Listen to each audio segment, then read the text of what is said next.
श्रीमद्भागवत महापुराण चतुर्थ स्कंद द्वितीय अध्याय।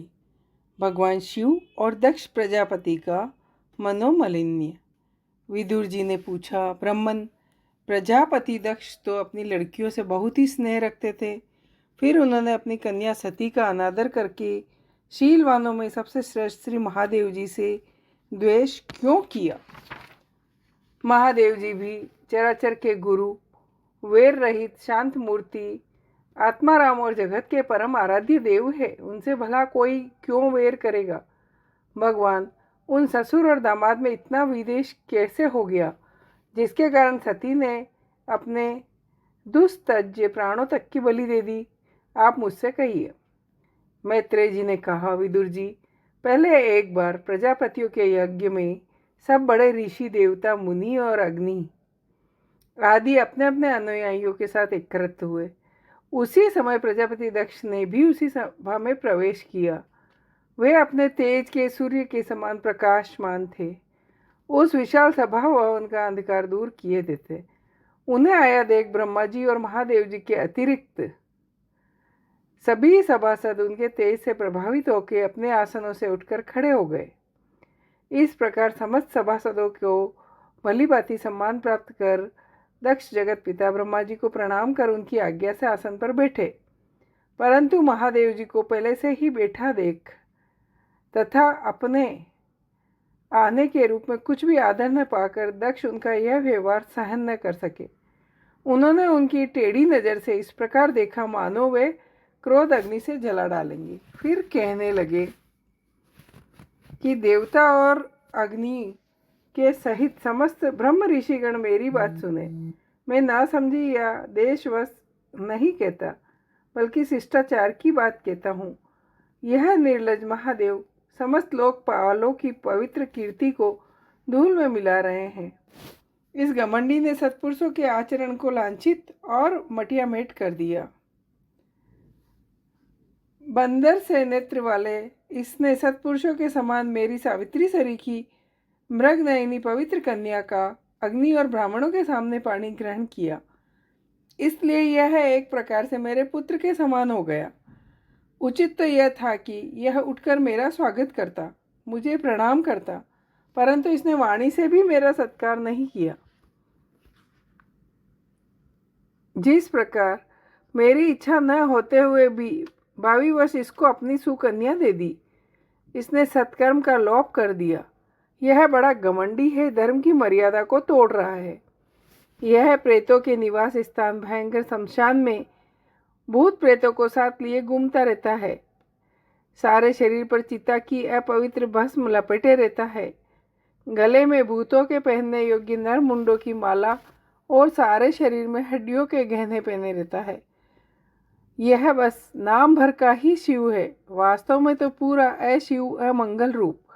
जैसे स्वयं मत वाला है, वैसे ही इसे मत वाले ही प्यारे लगते हैं।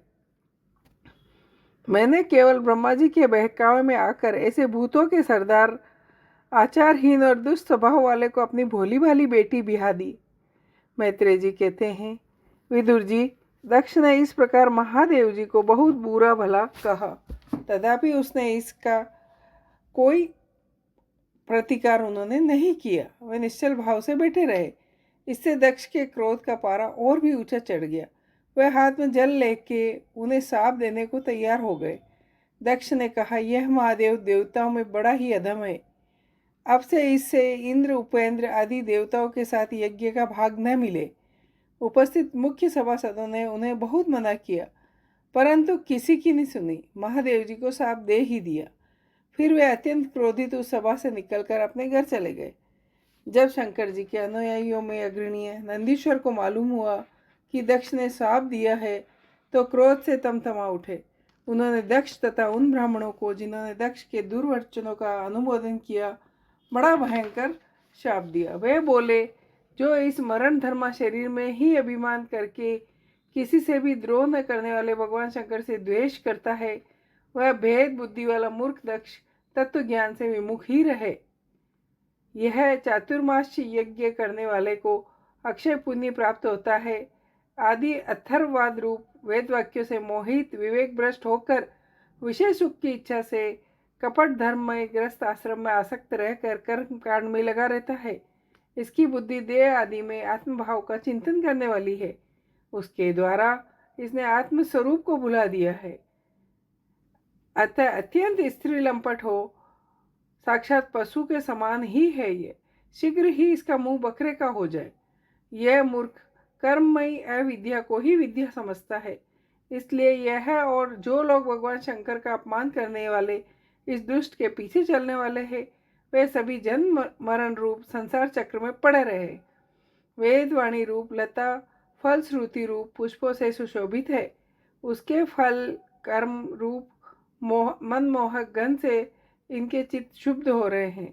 इससे ये शंकर द्रोही कर्मों के जाल में ही फंसे रहे। ये ब्राह्मण लोग भक्षा भक्ष के विचार को छोड़कर केवल पेट पालने के लिए ही विद्या तप और व्रत आदि का आश्रय ले। धन शरीर और इंद्रियों के सुख को ही सुख मारकर उन्हीं के गुलाम बनकर दुनिया में भीख मांगते भटका करे। नंदीश्वर के मुख से इस प्रकार ब्राह्मण कुल के लिए शाप सुनकर उसके बदले में भृगु जी ने यह दुस्तर शाप रूप ब्रह्मदंड दिया। जो लोग शिव भक्त है तथा जो उन भक्तों के अनुयायी है, वे सत्शास्त्रों के विरुद्ध आचरण करने वाले और पाखंडी हो।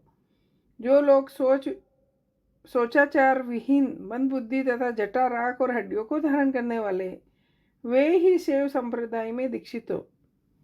अरे तुम लोग जो धर्म मर्यादा के संस्थापक एवं वर्णाश्रमियों के रक्षक और वेद ब्राह्मणों की निंदा करते हो, इससे मालूम होता है तुमने पाखंड का आश्रय ले रखा है। यह वेद मार्ग ही लोगों के लिए कल्याणकारी और सनातन मार्ग है। पूर्व पुरुष इसी पर चलते आए हैं और इसके मूल साक्षात श्री विष्णु भगवान है। तुम लोग सत्पुरुषों के परम पवित्र और सनातन मार्ग स्वरूप वेद की निंदा करते हो। इसलिए इस पाखंड मार्ग में जाओ जिसमें भूतों के सरदार तुम्हारे इष्ट देव निवास करते हैं। श्री मैत्रेयी जी कहते हैं, विदुर जी, भृंगु ऋषि के इस प्रकार श्राप देने पर भगवान शंकर कुछ खिन्न हो वहां से अनुयायियों सहित चल दिए। वहां प्रजापति लोग जो यज्ञ कर रहे थे उसमें पुरुषोत्तम श्री हरि ही उपास्य देव थे और वह यज्ञ 1000 वर्ष में समाप्त होने वाला था। उसे समाप्त कर उन प्रजापतियों ने श्री गंगा यमुना के संगम में यज्ञांत स्नान किया। फिर प्रसन्न मन से वे अपने अपने स्थानों को चले गए। इति श्रीमद्भागवत महापुराण परमहंसा संहिताय चतुर्थ स्कंदे दक्ष शापो नाम द्वितीय अध्याय। जय हो।